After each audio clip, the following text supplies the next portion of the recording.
ইতিহাসে এমন কিছু প্রেমের গল্প আছে যা শুধু ভালোবাসার জন্যই নয়, বরং রাজনীতি, ষড়যন্ত্র ও বিশ্বজয়ের সঙ্গে জড়িত। আজকের গল্প সেই রকমই এক ভালোবাসার, যা জন্ম নিয়েছিল যুদ্ধক্ষেত্রে আর ছড়িয়ে পড়েছিল ইতিহাসের পাতায়। এটি গ্রিক রাজা আলেকজান্ডার ও পার্সিয়ান কন্যা রুক্সানার গল্প। কিন্তু এই প্রেম কি শুধুই হৃদয়ের ডাকে, নাকি এর পিছনে লুকিয়েছিল এক মহাযোদ্ধার রাজনৈতিক বুদ্ধিমত্তা? আসুন ফিরে যাই সেই সময় যখন আলেকজান্ডার ছিলেন বিশ্বজয়ের মিশনে, আর পার্সিয়ান সাম্রাজ্যের ধ্বংসস্তূপের মাঝে খুঁজে পান এক অপূর্ব কন্যাকে। খ্রিস্টপূর্ব ৩২৭ সাল। আলেকজান্ডার তার সেনাবাহিনী নিয়ে পার্সিয়ার গভীরে প্রবেশ করেছেন। একের পর এক অঞ্চল দখল করছেন, কিন্তু হঠাৎই বাকট্রিয়া দুর্গম পাহাড়ের মাঝে ধরা দেয় এক নতুন চ্যালেঞ্জ।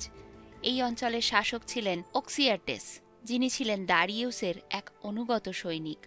বাকট্রিয়ার দুর্গ দখল করার পর আলেকজান্ডারের সামনে আনা হয় অক্সিয়ার্টেসের কন্যা রুক্সানাকে।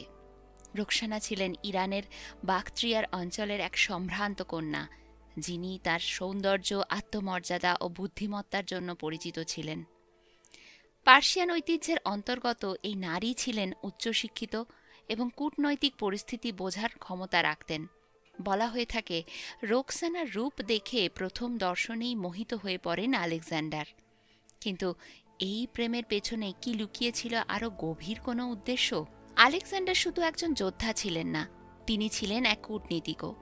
পার্সিয়ানদের মন জয় করতে হলে তাদের সঙ্গে সম্পর্ক গড়া দরকার ছিল। তাই কি তিনি বেছে নিলেন রোকসানাকে? একদিকে প্রেম, অন্যদিকে রাজনীতি। গ্রিকদের উপদেষ্টারা বিরোধিতা করলেন, বললেন পার্সিয়ান কন্যাকে বিয়ে করা মানে শত্রুর সাথে আত্মীয়তা গড়া। কিন্তু আলেকজান্ডার কারো কথা শুনলেন না। তারপর এক রাজকীয় অনুষ্ঠানের মাধ্যমে বিয়ে করলেন রোকসানাকে। ইতিহাস বলে এই বিয়ে ছিল গ্রিক ও পার্সিয়ানদের ঐক্য স্থাপনের প্রথম পদক্ষেপ।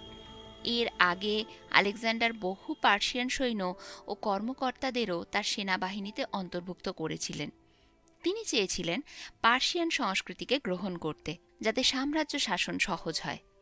তবে এই বিয়ের ফলে তার সেনাবাহিনীর অনেক গ্রিক সেনানায়ক ক্ষুব্ধ হয়েছিলেন।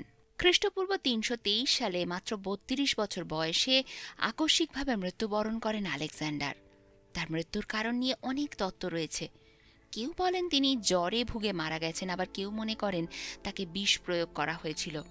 তার মৃত্যুতে শুরু হয় বিশৃঙ্খলা, ক্ষমতার জন্য শুরু হয় ভয়ঙ্কর যুদ্ধ। রোকসানা তখন অন্তঃসত্ত্বা ছিলেন। তিনি স্বামীর উত্তরাধিকারীকে বাঁচিয়ে রাখতে চেয়েছিলেন, কিন্তু প্রতিদ্বন্দ্বী শাসকরা তাকে হুমকি হিসেবে দেখতে শুরু করে। শেষ পর্যন্ত আলেকজান্ডারের এক প্রাক্তন সেনানায়ক ক্যাসান্ডার রাজনৈতিক ষড়যন্ত্রের মাধ্যমে রোকসানা ও তার পুত্রকে হত্যা করান। অনেক ঐতিহাসিক বলেন এটি ছিল একটি পূর্ব পরিকল্পিত হত্যাকাণ্ড, যাতে আলেকজান্ডারের উত্তরাধিকার ধ্বংস হয়ে যায়।